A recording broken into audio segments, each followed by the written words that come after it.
यहाँ पे दिया हुआ है fs और हम लोगों को सिर्फ और सिर्फ फार्मूला याद करते चल जाना है और कुछ नहीं करना है। इस ग्रुप डी के एग्जाम में फार्मूला याद रहा, सारा धकाधक क्वेश्चन हम लोग बनाते चल जाएंगे। तो एक फार्मूला,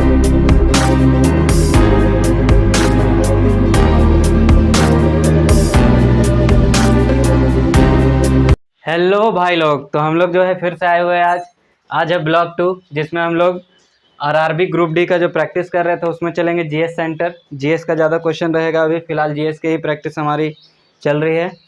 क्वेश्चन जो आपको स्क्रीन पे फ्लैश हो रहा होगा, पहला क्वेश्चन जो है वो लिखा हुआ है sound generated by a single frequency is called. ये सब क्वेश्चन जितने भी है सारे प्रीवियस ईयर्स के आए हुए हैं। Sound generated by a single frequency is called, तो जो साउंड है जनरेट किया जाता है या फिर जनरेट होता है सिंगल फ्रीक्वेंसी, एक फ्रीक्वेंसी को क्या कहा जाता है? तो वन लाइनर क्वेश्चन है सारे लगभग, उसे कहा जाता है टोन। वहाँ पे ऑप्शंस भी दिख रहे होंगे आप लोगों को, उसको कहा जाता है सीधा सीधा टोन। दूसरा क्वेश्चन की ओर आते हैं। इन मेंडली पीरियोडिक टेबल, जो मेंडली पीरियोडिक टेबल था, जब पीरियोडिक टेबल बना तो थर्ड स्टेजेस में जहाँ पे कि मेंडलीव के द्वारा पीरियोडिक टेबल के बारे में बताया गया और इन्होंने जो है अपनी एलिमेंट्स को या फिर उस टाइम जो एलिमेंट्स खोजा गया था उसको एटॉमिक मास के ही आधार पे अरेंज किया हुआ था। तो क्वेश्चन ये भी पूछा जाता है कि किसके अकॉर्डिंग जो है अरेंज किया हुआ था, तो एटॉमिक मास के अकॉर्डिंग। और बोला जा रहा है टेबल डैश अपेयर्ड बिफोर निकल, निकल से पहले क्या था? तो यहाँ पे ऑप्शन में है कोबाल्ट, रुबेडियम, मोनोबेडिलम, एसआर, स्ट्रोटियम। तो यहाँ पे आपका आंसर हो जाएगा कोबाल्ट। याद रखना है कोबाल्ट और निकल को ही लेके इसका जो है कॉन्ट्राडिक्ट है और इस कारण से ये थ्योरी जो है फ्लॉप भी हुआ है। फिर आगे बढ़ते हैं। तो अगला क्वेश्चन जो है हमारा वो कुछ स्क्रीन के ऊपर आप लोगों को दिख रहा होगा। Which process of fusion of a sperm and ओवा, स्पर्म एंड ओवा results in the formation of single structure called zygote. तो स्पर्म, जिसको कि हम लोग जानते हैं क्या बोलते हैं ये, तो मेल गैमेट, इसी का नाम है मेल गैमेट। और ओवा, जिसको हम लोग बोलते हैं फीमेल गैमेट, ये है फीमेल गैमेट। और जब ये दोनों आपस में मिलता है तो यहाँ से जो है फॉर्मेशन होता है हमारा किस चीज़ का? तो यहाँ से फॉर्मेशन बोलते हैं कि यहाँ से जो है ये दोनों मिल गया तो फॉर्म हो गया एक डेवलप्ड जाइगोट का, और नाम उसका हो जाता है प्रोसेस का फर्टिलाइजेशन। इसी को हम लोग बोलते हैं फर्टिलाइजेशन।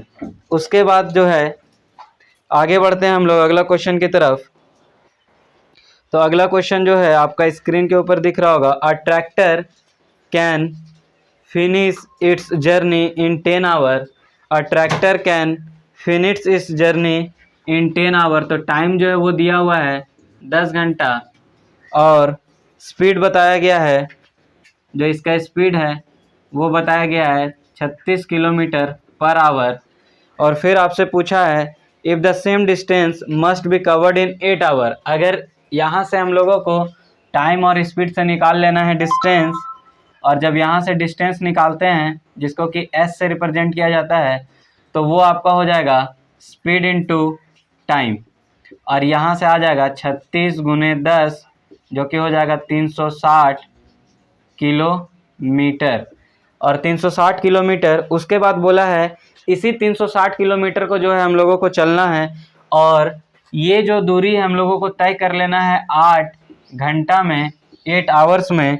तो बताइए कि हमारा स्पीड क्या होगा, मतलब कितना तेज़ गाड़ी को दौड़ाएंगे तो 8 घंटा में ये डिस्टेंस 360 कवर हो जाएगा।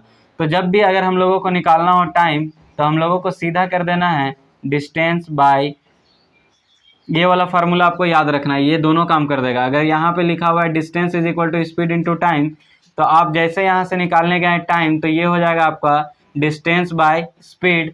तो नीचे आप लिख दिए स्पीड और यहाँ पे जो है डिस्टेंस। हालांकि टाइम तो दिया हुआ है, सॉरी इस क्वेश्चन में जो है हम लोगों को टाइम दिया हुआ है, हम लोगों को निकालना ही है स्पीड। तो स्पीड इज इक्वल टू हो जाएगा डिस्टेंस बाय, ये डिस्टेंस ऊपर ही रहेगा, ये टाइम नीचे आ जाएगा टाइम। और यहाँ से जो है डिस्टेंस दिया हुआ है 360 किलोमीटर और टाइम हमारा है 8 आवर्स। अब इसको जैसे हम लोग डिवाइड करते हैं तो 8 के टेबल में 36 आता है, आप पढ़ते जाइए। तो ऐसा तो है नहीं, तो फिर इसको थोड़ा सिंपलेस्ट करेंगे 4 का टेबल से। तो आप 4 के टेबल से जब इसको काटने लगे तो 4 2 8 और 4 8 32, 4 9 36, तो 9 बार में तो 90, और ये यहाँ से कटा तो हो गया 45। तो हमारा स्पीड सिंपल सा हो गया 45 किलोमीटर पर आवर। यहाँ से जो स्पीड निकल के आया है वो आया है 45 किलोमीटर पर आवर। अब जब हम लोग आगे बढ़ते हैं अगले क्वेश्चन की तरफ, 45 इसका सही आंसर होगा, आपको उसी को टिक करना है। फिर आते हैं अगला क्वेश्चन में। तो अगला क्वेश्चन जो है साइंस का, वो the chemical formula of ferrous sulphate. अगर सिर्फ और सिर्फ फेरस सल्फेट का पूछा जाता तो हम लोगों को याद रखना था FeSO4। Fe मतलब आयरन, और ये इसी को बोला जाता है फेरस। जब इसका वैलेंसी जो है 2 होता है तो हम लोग बोलते हैं फेरस, और ये है सल्फेट SO4।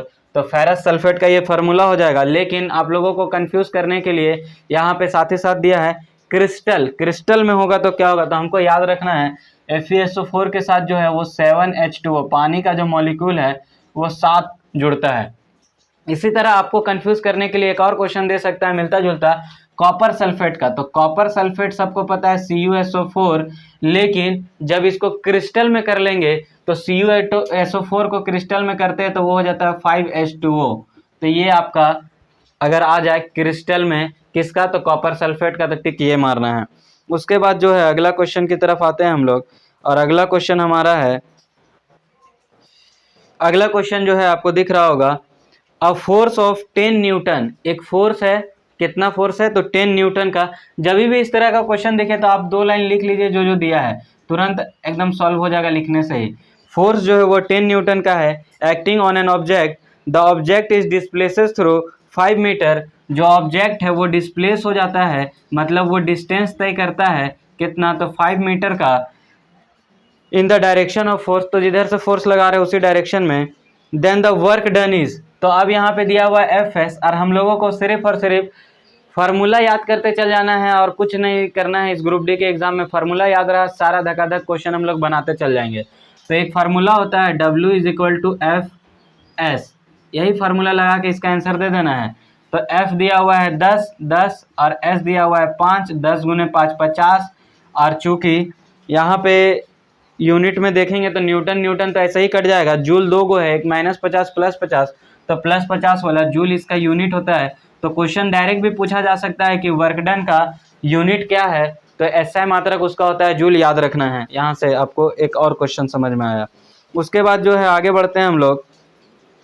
तो अगला क्वेश्चन जो दिख रहा है, जो कि हमारा साइंस सेक्शन से, वो है what is the chemical name of Chinese salt. What is the chemical name of Chinese salt that we use in preparing Chinese cuisine.